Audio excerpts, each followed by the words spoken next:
الحمد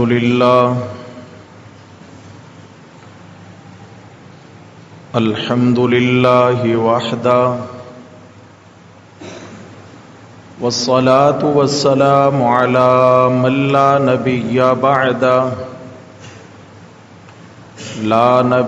بعده ولا رسول بعده ولا معصوم بعده أما بعد فأعوذ بالله من الشيطان الرجيم بسم الله الرحمن الرحيم ثم أماته فأقبره وقال النبي صلى الله عليه وسلم البسوا الثياب البياض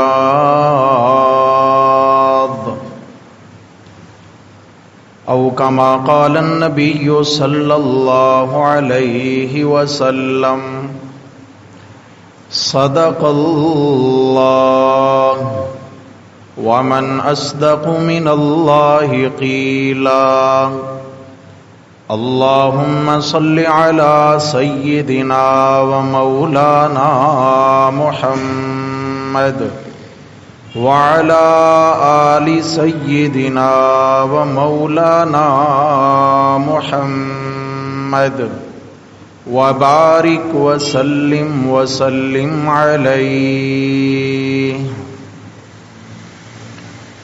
گرامی قدر سامعین حضرات محترم، جیسا کہ آپ احباب گزشتہ کئی جمعوں کے خطبات میں یہ بات سماعت فرما چکے ہیں کہ دنیا سے رخصت ہونے والے مسلمان کا زندہ مسلمانوں کے ذمہ یہ سب سے بڑا حق ہے کہ اس کی تجہیز، تکفین، نماز جنازہ اور تدفین میں شریک ہوں اور اس کو احسن طریقے سے اللہ جل جلالہ کے سپرد کریں، اور پھر اس کے بعد جو تعلق ہے دعاؤں کا وہ تو زندگی بھر کا تعلق ہے، اور ہمیشہ اپنے مرحوم بھائیوں اور بہنوں کو دعاؤں میں یاد تو رکھنا ہی رکھنا ہے.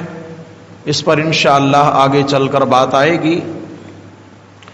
گزشتہ خطبہ جمعہ میں بات یہاں تک پہنچی تھی کہ میت کو غسل دینے کا طریقہ کیا ہے، مرد کو غسل دینے کا طریقہ کیا ہے، خاتون کو غسل دینے کا طریقہ کیا ہے. جب غسل دینے کا طریقہ ہم سمجھ چکے ہیں اور اس کی فضیلت بھی ہم سن چکے ہیں کہ رسول اللہ صلی اللہ علیہ وسلم نے ارشاد فرمایا کہ جو شخص کسی میت کو غسل دیتا ہے تو وہ ایسے گناہوں سے پاک ہو جاتا ہے جیسے آج اس کی ماں نے اسے جانا ہے، اور جو کسی میت پر کفن ڈالتا ہے تو اللہ جل جلالہ اس کو دن قیامت کے جنت کا جوڑا پہنائیں گے. اس دنیا کے کپڑے کے بدلے میں اللہ جل جلالہ جنت کا لباس اس کے زیب تن فرمائیں گے، اور یہ بہت بڑے اعزاز کی بات ہے، بہت بڑے اعزاز کی بات ہے. اللہ اکبر، اللہ اکبر. اس کے بعد کفن کے متعلق عرض کیا تھا کہ انشاءاللہ شرعی اعتبار سے مسلمان مرد کا کفن کیسا ہوگا، مسلمان عورت کا کفن کیسا ہوگا، اور چھوٹے بچے کا کفن کیسا ہوگا، کتنے کپڑوں میں کفنایا جائے گا، کفن پہنانے کا شرعی طریقہ کیا ہے، انشاءاللہ یہ آج کے سبق میں بات آنے والی ہے۔ اور سب سے پہلی بات کہ رسول اللہ صلی اللہ علیہ وسلم نے ارشاد فرمایا، قال النبی صلی اللہ علیہ وسلم البسوا الثیاب البیض، تم لوگ سفید کپڑوں کا استعمال کیا کرو، سفید کپڑے پہنا کرو، فإنہا اطہر و اطیب، اس لیے کہ یہ زیادہ بہتر ہیں ستھرائی میں، صفائی میں، اور زیادہ خوبصورت ہیں پہننے کے اعتبار سے۔ اور آگے فرمایا وَكَفِّنُوا فِيهَا مَوْتَاكُمْ، اور سفید کپڑوں میں مردوں کو کفن دیا کرو۔ اسی طرح حضرت ابو درداء رضی اللہ تعالیٰ عنہ سے روایت ہے کہ رسول اللہ صلی اللہ علیہ وسلم نے فرمایا کہ لباس میں سب سے بہترین لباس سفید لباس ہے۔ ما احسن منکم، فرمایا ما احسن منکم، تم میں سے بہترین حسن کے اعتبار سے، خوبصورتی کے اعتبار سے، پاکیزگی کے اعتبار سے جو ہے، ما زرتم اللہ تعالی فی قبورکم وفی مساجدکم، وہ لباس سب سے بہترین ہے جسے پہن کر تم اللہ سے ملو گے اور جسے پہن کر تم مسجدوں میں آتے ہو۔ مسجدوں میں آتے ہو یعنی معلوم اس سے یہ ہو گیا کہ نمازی کے لیے سب سے بہترین کلر کا جو لباس ہے وہ سفید لباس ہے۔ مسلمان مرد کے لیے، نمازیوں کے لیے بہترین لباس سفید لباس ہے۔ فرمایا ما زرتم اللہ تعالی فی قبورکم و مساجدکم، تمہارا بہترین لباس وہی لباس ہے، بہترین کلر لباس کا وہ ہے جسے پہن کر تم اللہ سے ملو گے قبروں میں، مراد کفن ہے، اور تم اللہ سے ملنے آتے ہو مسجدوں میں، مراد نمازیں پڑھنے کے لیے آتے ہو، جمعہ کی نماز ہے، علاوہ ازیں دوسری نمازیں ہیں۔ تو آپ علیہ الصلوۃ والسلام نے فرمایا وہ کیا ہے؟ وہ سفید لباس۔ ایک اور حدیث میں آیا ہے کہ جب تک لباس صاف ستھرا رہتا ہے، جب تک لباس صاف ستھرا رہتا ہے تو وہ اللہ تعالی کا ذکر کرتا ہے۔ لباس پہنا، صاف ستھرا دھلا ہوا لباس پہنا، جب تک یہ صاف رہے گا تب تک یہ اللہ کا ذکر کرتا رہے گا۔ اور حضرات محدثین کرام نے لکھا ہے کہ 24 گھنٹے تک لباس صاف لباس کے حکم میں ہوتا ہے۔ ایک لباس اگر ایک جوڑا پہنا ہے، ایک سوٹ پہنا ہے، تو وہ 24 گھنٹے تک اللہ کا ذکر کرتا ہے، اس کے بعد وہ میلا ہونا شروع ہو جاتا ہے تو میلا لباس پھر اللہ کا ذکر نہیں کرتا۔ اس لیے فرمایا کہ سفید لباس جو ہے یہ زیادہ ہے صاف ستھرا ہونے کے اعتبار سے، لہٰذا تم صاف سفید لباس پہنا کرو تاکہ دیر تک یہ اللہ کا ذکر کرتا رہے۔ ایک بات تو یہ مسئلہ سمجھ میں آ گیا۔ دوسرا مسئلہ یہ ہے میرے بھائیوں کہ میت کو غسل دینا، اس کی شرعی حیثیت یہ ہے کہ یہ فرض کفایہ ہے۔ میت کو غسل دینا فرض کفایہ ہے، میت کو کفن دینا بھی فرض کفایہ ہے، اور میت کو دفن کرنا بھی فرض کفایہ، اس پر نماز جنازہ ادا کرنا بھی فرض کفایہ۔ مطلب اگر کچھ لوگ محلے کے شریک ہو گئے اس عمل میں، ان چاروں اعمال میں کچھ لوگ شریک ہو گئے تو سارا محلہ گناہ سے بچ جائے گا۔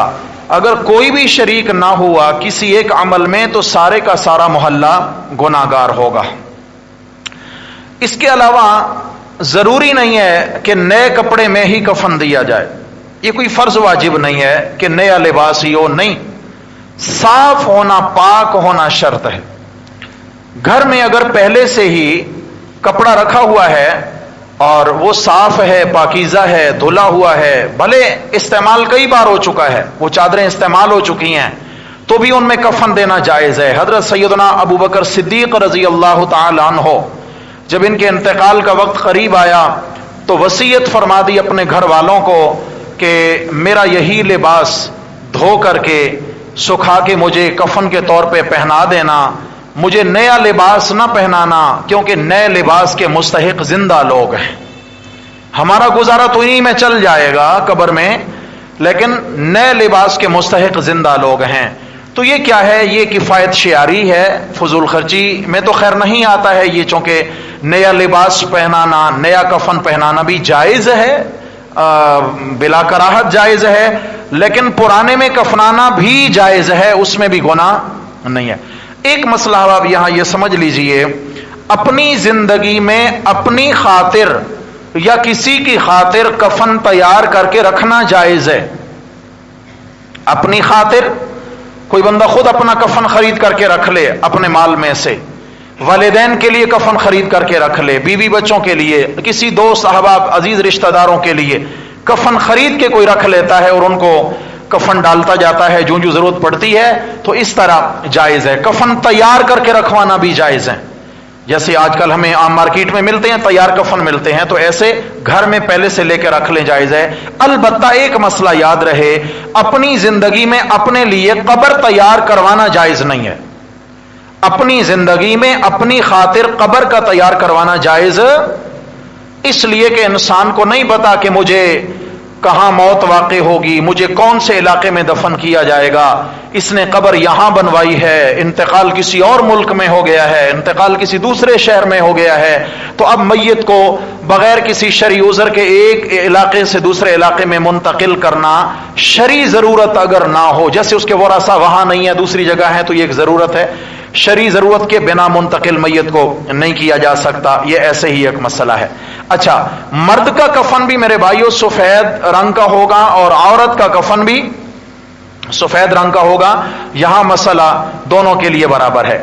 اچھا، کفن بالکل سادہ ہو، کفن بالکل سادہ ہو، کفن میں کوئی گوٹا کناری لگی، اس میں کوئی عمدہ سلائی وغیرہ لگی، اس کا کوئی ڈیزائن کرنا، سمجھا، یہ جائز نہیں ہے، کفن بالکل سادہ ہوگا۔ یہاں علماء کرام نے، فقہائے احناف نے یہ مسئلہ بھی لکھا ہے کتابوں میں، ہم چونکہ فقہ حنفی سے تعلق رکھتے ہیں تو فقہائے احناف رحمہم اللہ تعالی علیہ مجمعین، ان تمام بڑے بڑے حضرات نے اپنی اپنی معتبر فقہ کی کتابوں میں، فتاویات میں یہ مسئلہ لکھا ہے کہ میت کی تدفین کرتے وقت بغیر کفن کے قبر میں کوئی اور چیز نہیں رکھی جائے گی۔ جیسے مثال کے طور پر میت کے لیے کوئی تکیہ رکھا جائے، اس کا بھی شرعن کوئی اس کی گنجائش نہیں ہے۔ میت کے لیے کوئی بچھونا بچھایا جائے، اس کی بھی گنجائش نہیں ہے۔ ایسے ہی میت کی قبر میں جناب علی پہلے کیا ہے، پھولوں کی کوئی سیج بنا دی جائے، اس کے اندر پھول پتیاں بکھیر دی جائیں، اس کی بھی گنجائش نہیں ہے۔ کفن بھی سادہ، قبر بھی بالکل سادہ۔ میرے بھائیو، اعمال سے انشاءاللہ جو اعمال کے پھول کھلنے والے ہیں قبر میں، ان پھولوں کا کوئی پھول مقابلہ نہیں کر سکتے، اور بات بننی ہے اعمال سے۔ ظاہری طور پر آپ دیوار کو جتنا چونا گز، جتنا بھی اس کو خوبصورت کلر کر دیں، اندر سے اگر وہ کھوکھلی ہے تو یہ کلر اس کو روک سکتا؟ یہ کلر جتنا بھی خوبصورت ہوگا یہ اس میں مضبوطی نہیں لا سکتا۔ ایسے ہی اگر ہم ظاہر کو جتنا بنانے کی کوشش کریں گے، لیکن اگر اعمال والی خوبصورتی اور مضبوطی اندر نہیں ہے تو ظاہر کسی فائدے کا نہیں ہے۔ مثال کے طور پر اعمال میں کمزوری رہ گئی اور باہر سے ہم قبر کو جتنا بھی سجا دیں، یہ باہر کا سجانا اندر کام آئے گا بھائی قبر والے کو؟ بولتے نہیں ہیں۔ دیکھیں، ناراض نہیں ہونا بھائی، میری یہ نیت ہے، اللہ کرے میری آپ کی قبریں اللہ تعالیٰ کی رحمت کے نور سے منور رہیں۔ ہاں بھائی، فکر کرنی چاہیے انشاءاللہ۔ تو ہم اس چیز پہ عمل کریں گے جو ہمیں اسلام سکھاتا ہے، انشاءاللہ تعالیٰ بات بن جائے گی۔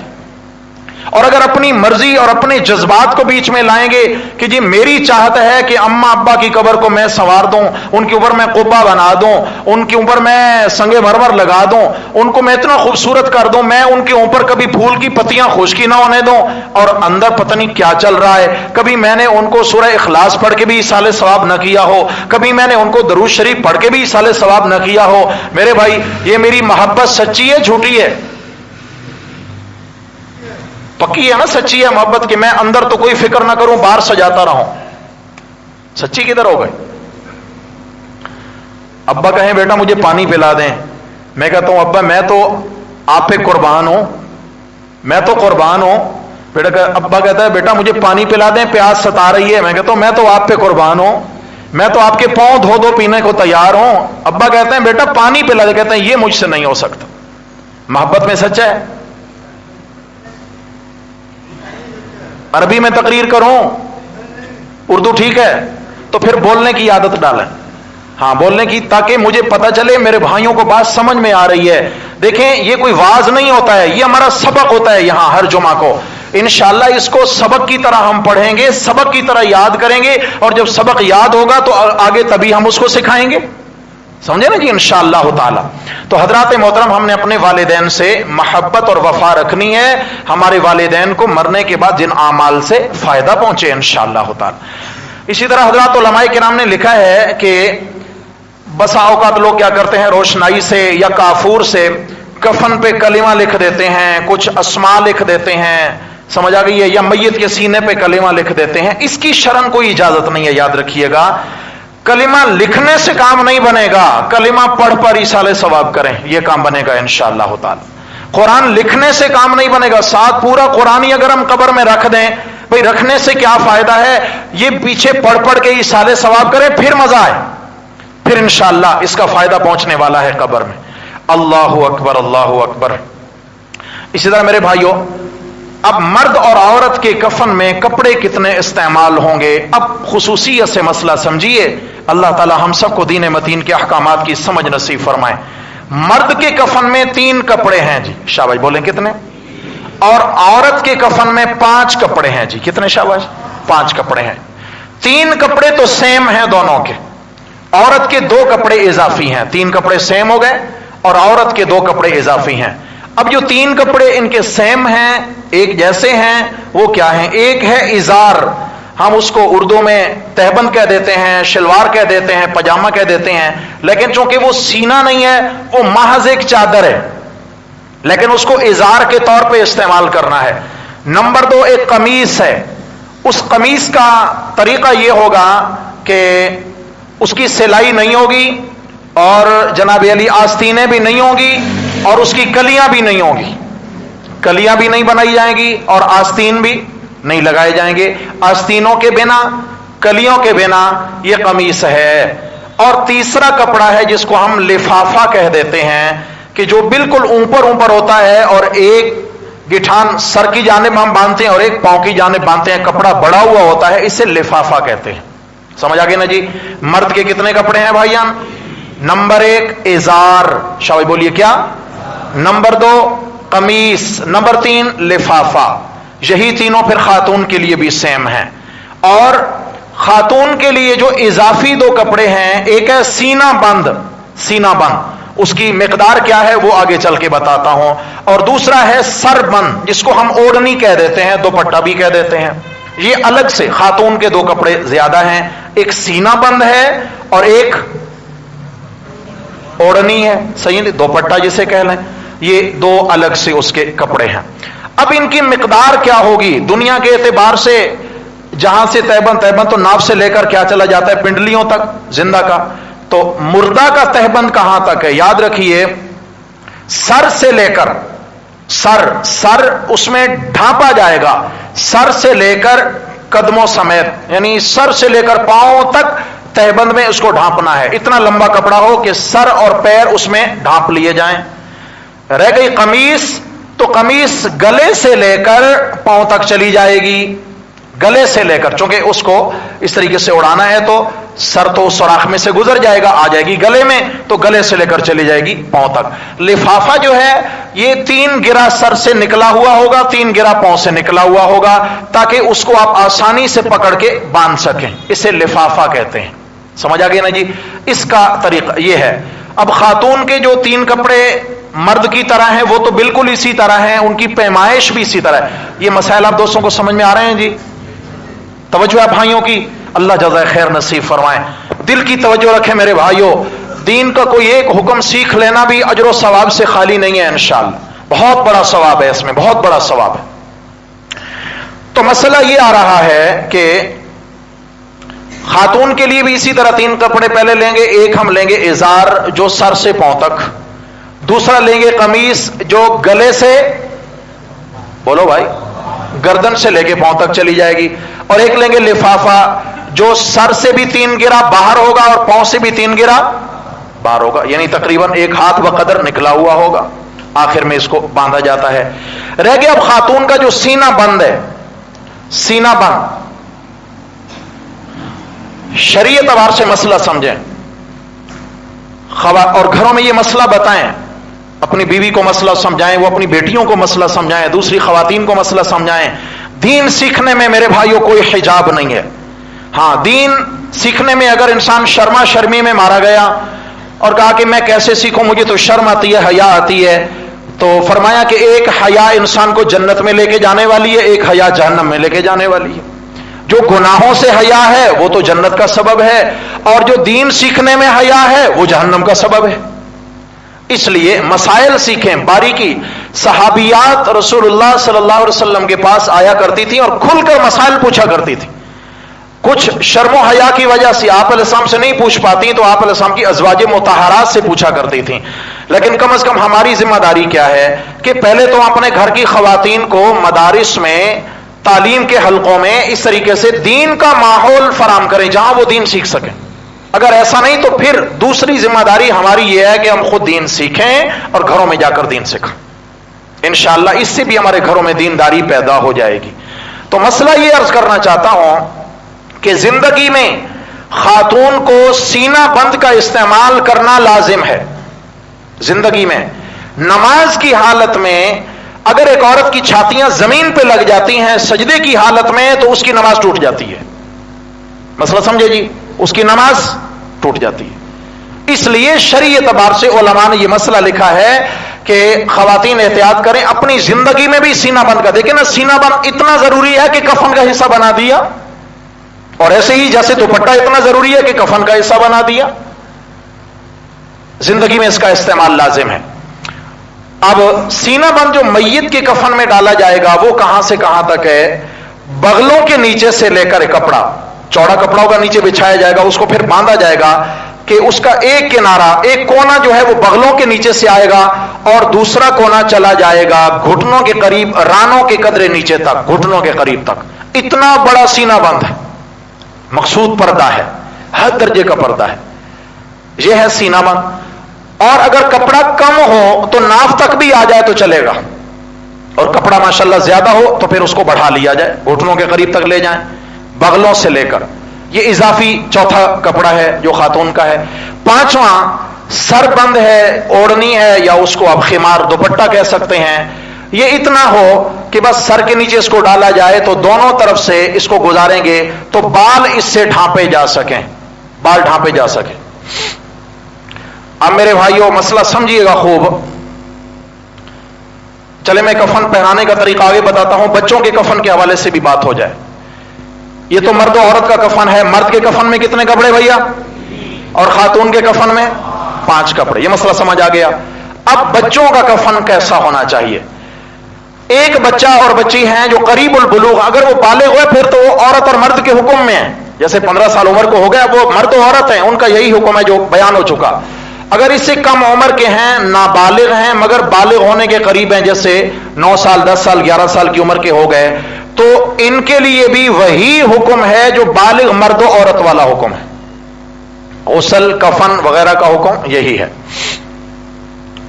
اور اگر اس سے بھی چھوٹے بچے ہیں, جیسے نومولود ہیں, بالکل نومولود بچے ہیں, تو ان کے بھی غسل کفن کا طریقہ تو بالکل وہی ہونا چاہیے جو بڑے مردوں عورتوں کا طریقہ ہے. غسل بھی اسی طرح دیا جائے, کفن بھی اسی طرح 3 اور 5 کپڑوں میں. لیکن اگر چھوٹا نومولود بچہ ہے, لڑکا ہے, تو اس کو ایک ہی چادر میں اگر لپیٹ لیا تو بھی چلے گا, اور لڑکی کو اگر 2 چادروں میں لپیٹ لیا, یعنی ایک اس کا تہبند اور ایک اوپر سے قمیص آ گئی ہے, بھلے لفافہ نہیں ہے, یا قمیص نہیں ڈالی اور لفافہ ڈال لیا ہے, تو 2 کپڑے بھی اس کے چل سکتے ہیں. جو نومولود بچے اور بچی ہیں, بالکل گود کے ہیں, چھوٹے بچے ہیں. لیکن بہتر کیا ہے کہ چھوٹے بچے سے لے کر بوڑھے مرد و عورت تک غسل کا طریقہ بھی سیم ہو, کفن کا طریقہ بھی. یہ مسلمان کی عزت اللہ تعالیٰ نے بنائی ہے. لیکن ایک ایسا بچہ ہے کہ جو مردہ حالت میں پیدا ہوا, مردہ حالت میں پیدا ہوا ہے, تو اس کو یاد رکھیے اس کے پورے اعضاء بن چکے ہیں, مکمل اس کے اعضاء بن چکے ہیں, تو اس کو غسل دیا جائے گا. غسل اس کو اسی طرح دیا جائے گا جیسے عام مسلمانوں کو دیا جاتا ہے. البتہ کفن کے معاملے میں پھر اہتمام نہیں ہے. کسی عام سے کپڑے میں بھی، کوئی بھی پرانا کپڑا ہو، دھلا ہوا ہو، عام سا کپڑا، عام سی چادر، عام سا کوئی گھر میں خواتین کا دوپٹہ ہے، اس میں اس کو لپیٹ کر بغیر نماز جنازہ پڑھے دفنا دیا جائے گا. جو بچہ مردہ حالت میں پیدا ہوا ہے، مسئلہ یاد رکھیے گا، اور جو بچہ پچھلے جمعہ عرض ہو چکا کہ اگر زندگی کی کیفیات تھی اور وہ دنیا میں ظاہر ہوا، پھر اس کا انتقال ہوا، تو وہ زندہ کے حکم میں اس پہ جنازہ کی نماز بھی پڑھی جائے گی. ایک ایسا بچہ ہے کہ کسی بھی خاتون کے ہاں ایبورشن ہو گیا، اس کا کچا بچہ ضائع ہو گیا، اب اس کو دیکھا جائے گا. اگر اس کے چہرے کے اعضاء ڈھل چکے تھے، یعنی اس کی ناک ابھر آئی تھی، بن چکی تھی، آنکھیں اس کی بن چکی تھیں، ہونٹ اس کے بن چکے تھے، کان اس کے بن چکے تھے، اب یہ حکم لگے گا کہ یہ عام بچوں کی طرح ہے، البتہ مردہ بچہ پیدا ہوا.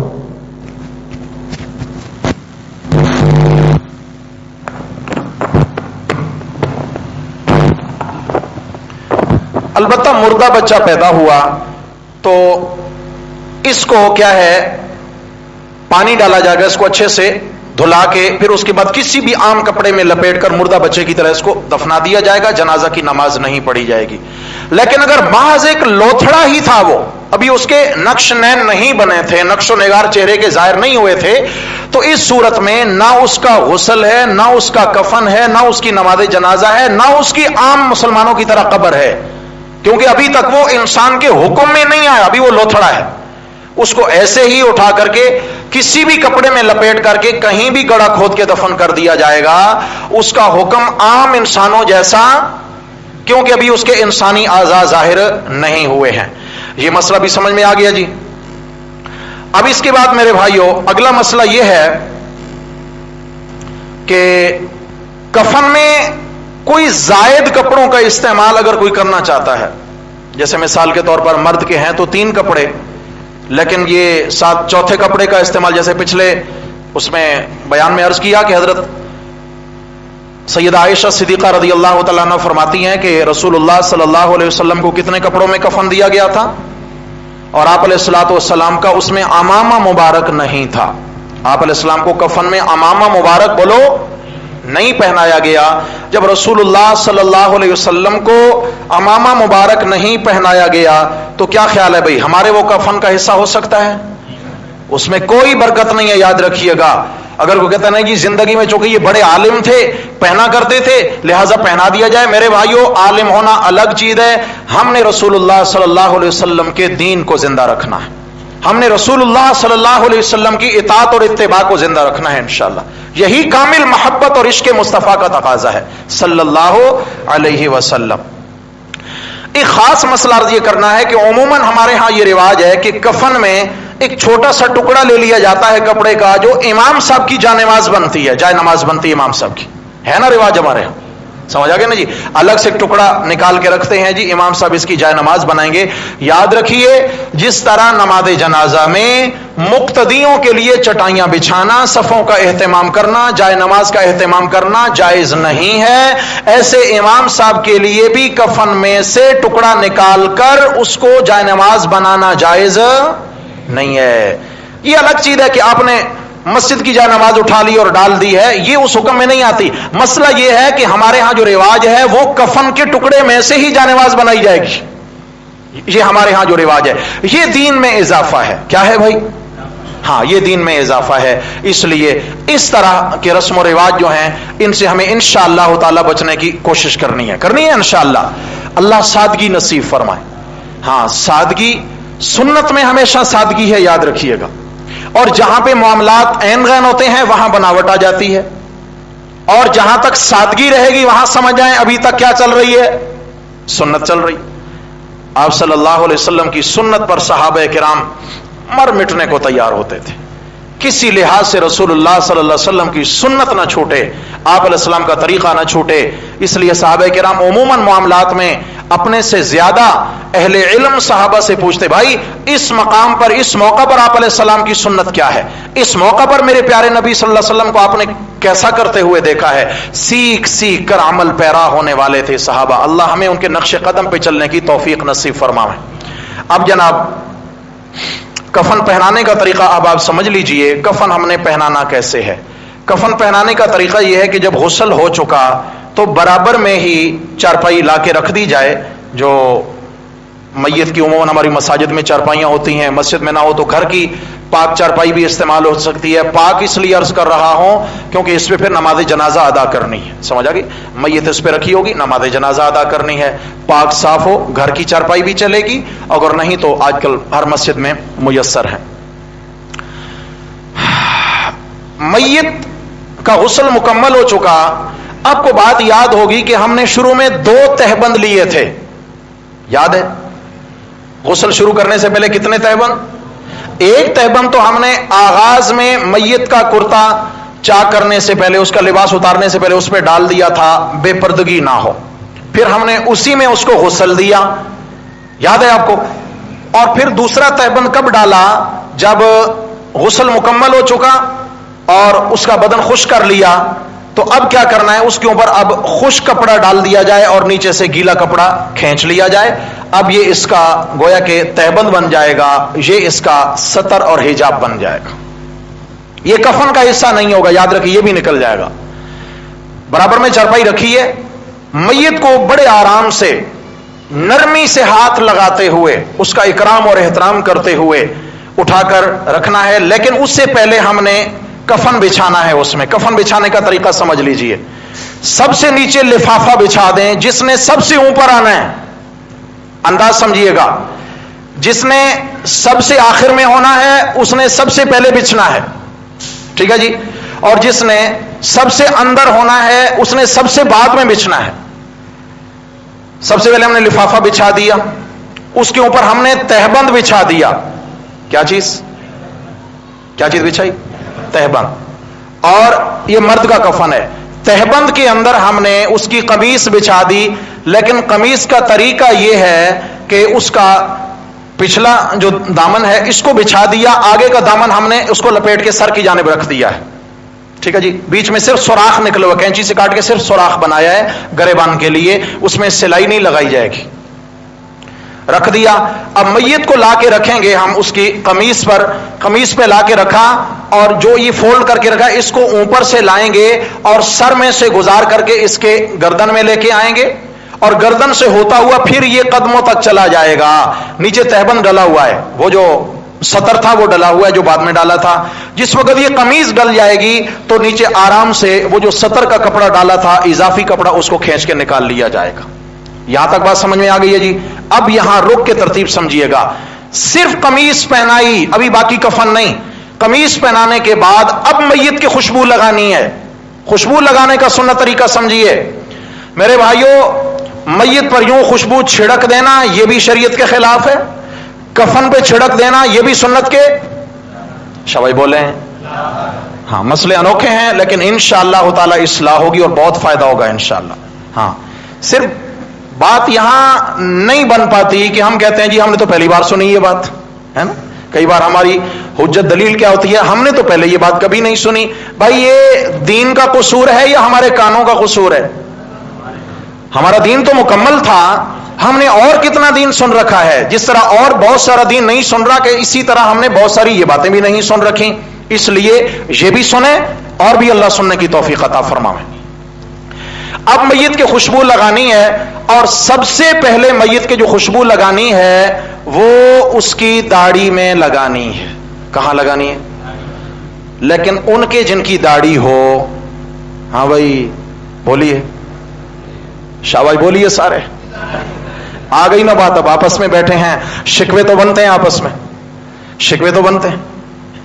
ہم کہتے ہیں جی داڑھی مڑائی اور جناب چہرہ چمک اٹھا. دیکھیں کسی کو ہٹ نہیں کرتا ہوں، اللہ وہ وقت بھی نہ لائے کہ میں کسی کو چوٹ کروں، خدا وہ وقت بھی نہ لائے. لیکن کیا خیال ہے عمومی طور پہ اپنے بھائیوں کی خیرخواہی ذمہ داری ہے یا نہیں ہے میرے پیارے بھائی؟ ذمہ داری ہے.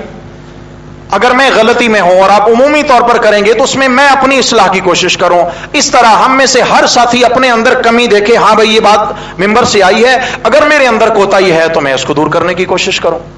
یہ کیا ہے؟ یہ طریقہ کار ہے. افراد کو چوٹ کرنا اسلام اس کی اجازت نہیں دیتا. ہم کہتے ہیں جی چہرہ خوبصورت ہے, چہرے کی چمک آ گئی ہے. مجھے ایک بات بتائیں, انبیاء کے چہرے زیادہ حسین ہیں یا ہمارے چہرے زیادہ حسین ہیں؟ سچ بولیں. ہیں؟ سید عائشہ صدیقہ رضی اللہ عنہ فرماتی ہیں, کبھی میرے پیارے نبی صلی اللہ علیہ وسلم کی انشاءاللہ زندگی پہ بات ہوگی اور انشاءاللہ اسی طرح طویل بات ہوگی, میرا رب توفیق دے. آپ علیہ الصلوۃ والسلام کے جو ظاہری باطنی کمالات ہیں ان پہ انشاءاللہ بات ہوگی کبھی, اللہ توفیق دے. حضرت عائشہ فرماتی ہیں, لوامی زلیخہ لو رأین جبینہ لأثرن بالقطع القلوب علی الیدی. حضرت یوسف علیہ السلام کو دیکھ کر مصر کی بیگمات نے, وہاں کے وزراء امراء کی بیگمات نے ہاتھوں پہ چھریاں چلا دی تھیں. اگر وہ میرے پیارے نبی صلی اللہ علیہ وسلم کا چہرہ مبارک دیکھ لیتی تو ہاتھوں پہ نہیں اپنے دلوں پہ چھریاں چلا دیتی. آپ علیہ السلام کا چہرہ والضحیٰ, میرے رب نے قسمیں کھائی ہیں میرے نبی کے چہرے کے حسن و جمال کی. اس طرح سب انبیاء حسین ہیں, سب انبیاء خوبصورت ہیں. نبیوں کے چہرے بہت حسین ہیں. ہمارے لاکھوں چہرے حسن والے جمع ہو جائیں, ایک نبی کے حسن کا مقابلہ نہیں ہو سکتا. تو معذرت کے ساتھ عرض خدمت ہے, 1.25 لاکھ کم و بیش انبیاء علیہ الصلوۃ والسلام میں سے کوئی ایک پیغمبر ایسے نہیں گزرے جنہوں نے داڑھی کٹائی ہو یا داڑھی مونڈائی ہو. بات سمجھ شریف میں آ گئی ہے جی. ان کا حسن کس میں تھا؟ داڑھی رکھنے میں. بولیے داڑھی. اور ہم اگر حسن ڈھونڈیں گے داڑھی کٹانے اور موڑانے میں, میرے بھائی بات بنے گی؟ اللہ ہماری بھی بات بنا دے. بولو بھائی, اللہ ہماری بھی صحیح معنوں میں بات بنا دیں. چلیں جناب, تو کیا ہے جناب, داڑھی میں خوشبو لگائیں. اس کے بعد یہ ہے کہ صرف اعضائے سجدہ پر لگانی ہے. پیشانی ہے, ناک ہے, دونوں ہتھیلیاں ہیں, دونوں گھٹنے ہیں, دونوں قدم ہیں. جن اعضاء کو سجدے میں استعمال کیا جاتا ہے میت کے خوشبو لگانی ہے صرف اعضائے سجدہ پر. سمجھ آ گئی ہے نا جی. ایسے نہیں چھڑک دیں گے اور کفن پہ بھی نہیں چھڑک دیں گے اور قبر میں بھی خوشبو چھڑکنے کی ضرورت. یہ ہے سنت طریقہ, یہ ہے سنت طریقہ. خوشبو لگا دی گئی. اب اس کے بعد ہم نے صرف میت کو قمیص پہنا چکے تھے. اب میرے بھائیوں, ہم نے اوپر جو ازار ہے اس کو لپیٹ رہے ہیں. لپیٹنے کا طریقہ سمجھیں. سب سے پہلے جو الٹی سائیڈ ہے اس کو لپیٹ کے اندر لائیں گے. الٹی سائیڈ کو, سمجھ آ گئی نا جی, الٹی سائیڈ کو لپیٹ کے اندر لائیں گے سر سے پاؤں تک. پھر سیدھی سائیڈ کا جو پلہ ہے اسے لپیٹ کے اوپر لائیں گے کہ سیدھی سائیڈ کا پلہ اوپر آ جائے. اس کے بعد لفافہ ہے, اس کو بھی پہلے الٹی سائیڈ لپیٹ کے لائیں گے پھر سیدھی سائیڈ, اور سر کی جانب سے بھی ہم ایک قطرن لے کر باندھ دیں گے, پاؤں کی جانب سے بھی ایک قطرن لے کر کفن کو باندھ دیں گے, اور بیچ میں سے بھی ایک بڑی قطرن لے کر باندھ دیں گے تاکہ ہوا وغیرہ سے یا تیز چلنے سے کفن کھل نہ جائے. رہ گیا عورت کا کفن. عورت کے کفن پہنانے کا طریقہ یہ ہے, اسی طرح سب سے پہلے جو ہم نے بچھانا ہے وہ لفافہ بچھانا ہے. بولیے جی, کیا بچھانا ہے جی؟ لفافہ بچھانا ہے. لفافہ کے بعد ہم نے اس کے اوپر اس کا ازار بچھانا ہے. ازار کے اوپر ہم نے قمیص, وہی طریقہ چلتا آ رہا ہے, قمیص بچھانی ہے. بلکہ پیچھے چلیں تھوڑا, پہلے ہم نے لفافہ بچھا لیا, لفافے کے اندر آپ سینہ بند بچھا لیں. کیا کرنا ہے جی؟ ہاں, وہ باندھنے کا طریقہ الگ ہے. لفافہ کے اوپر آپ نے سینہ بند بچھا دینا ہے. اتنا چوڑا رکھیں کہ بغلوں سے لے کر گھٹنوں تک چلا جائے, یا کم از کم بغلوں سے لے کر ناف تک آ جائے سینہ بند. اس کے اوپر ہم نے ازار بچھایا, جس کو ہم تہبند کہہ دیتے ہیں, اس کے اوپر ہم نے قمیص بچھائی ہے. اب کیا کر رہے ہیں جی؟ سر کی جانب ہم نے اس کا جو سامنے کا دامن ہے وہ لپیٹ کے رکھ دیا. خاتون کی میت کو اٹھا کے رکھا, اس کے اوپر مکمل پردہ ہے رکھا, اور ایسے ہی اس کے قمیص پہنا دی گئی, گلہ اس میں گزار کر پاؤں تک لے گئے. اب نیچے سے جو اضافی کپڑا ہے پردے کا اس کو کھینچ کے نکال دیا جائے گا. وہاں صرف خواتین ہوں گی اور خواتین اس عمل کو مکمل کرنے لگی ہیں. اور یہ کرنے کے بعد اب کیا کرنا ہے جی؟ اس کے خوشبو لگانی ہے. خوشبو بھی خواتین کو اسی طرح لگانی ہے جس طریقہ سے مردوں کے لگانی ہے. البتہ داڑھی کا معاملہ اس میں نہیں ہے. اس کی بجائے مسلمان خاتون کے سر کے بالوں میں خوشبو لگے گی. کہاں لگے گی بھائی؟ سر کے بالوں میں خوشبو لگے گی، اور یہ مسئلہ آپ کو یاد ہے، سر کے بالوں میں کنگھی کرنے کی اجازت، سرما لگانا، مہندی لگانا، کاجل واجل، میک اپ، ہاں جی، کہ نور چمکے، یہ اس نور کی ضرورت، ہاں اس نور کی ضرورت نہیں ہے، وہ نور اور ہے جو قبر میں چمکے گا، اللہ وہ اعمال کا نور نصیب فرمائے۔ اچھا جناب، خوشبو لگا دی گئی، قمیض پہنا دی، یہاں مسئلہ سمجھے کیا کرنا ہے۔ قمیض پہنانے کے بعد سب سے پہلے اس کے بالوں کو دو حصوں میں تقسیم کرنا ہے، سیدھی جانب سے آدھے بال لا کے چھاتی پہ ڈال دینے ہیں، الٹی جانب کے بال لا کر بھی چھاتی پہ ڈال دینے ہیں، اور سر کے نیچے سے پھر اس کا دوپٹہ گزار کر سر کے اوپر ڈال کر اس کو کھلا ہی بالوں پہ ڈال دینا ہے۔ اس کے متعلق شرعی حکم سمجھیں، دوپٹے کو باندھنے کی بھی ضرورت نہیں ہے اور اس کو لپیٹنے کی بھی ضرورت، جیسے زندہ خواتین لپیٹتی ہیں، یوں لپیٹنا بھی نہیں ہے اور اس کو باندھنا بھی، کھلا چھوڑنا ہے، صرف بالوں کو ڈھانپ دینا ہے اور لا کر سینے پہ بالوں کے اوپر ڈال دینا ہے۔ اب اس کے بعد کیا کرنا ہے جی، وہ تہبند ہے، تہبند ہے، سینہ بند ابھی اس کے نیچے ہے، تہبند ہے، تہبند کو اس طرح پہلے الٹی جانب پھر سیدھی جانب باندھ دیا، پھر اس کے بعد کیا ہے جی، سینہ بند ہے، سینہ بند کو لائیں گے اسی طرح پہلے الٹی جانب سے پھر سیدھی جانب سے، اور ان کو اوپر سے اور نیچے سے گٹھال لگانی ہے۔ اس لیے بہتر یہ ہے کہ چھوٹی چھوٹی قطرن ان کے ساتھ سلائی کر کے اضافی نکال لی جائے کونے سے، تاکہ آسانی سے گٹھان لگ جائے۔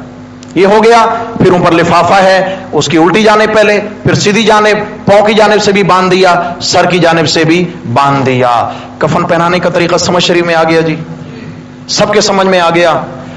اب یہ ہے کہ انشاءاللہ تعالی ہم نے ارادہ کرنا ہے اپنے پیاروں پہ کفن ڈالیں گے بھی خود انشاءاللہ، ان کو کفن پہنانا بھی ہم نے خود ہے انشاءاللہ۔ سمجھ آ گئی ہے؟ اس کا بہت بڑا اجر ہے، بہت بڑا اجر ہے میرے بھائیوں۔ آپ صلی اللہ علیہ وسلم کے صحابہ کرام ایسے ہی کیا کرتے تھے۔ پھر اس کے بعد کیا ہے جی، اب جنازہ تیار ہے، اس کا چہرہ دکھا سکتے ہیں، گھر والوں کو چہرہ دکھایا جائے گا، اور پھر اٹھا کے چلنا ہے، کیسے چلنا ہے، کیسے میت کو لے جانا ہے، زندگی رہی انشاءاللہ اگلے جمعہ۔ اللہ تبارک و تعالی ہم سب کو دین متین کی سمجھ عطا فرمائے۔ اقول قولی ھذا استغفر اللہ واتوب۔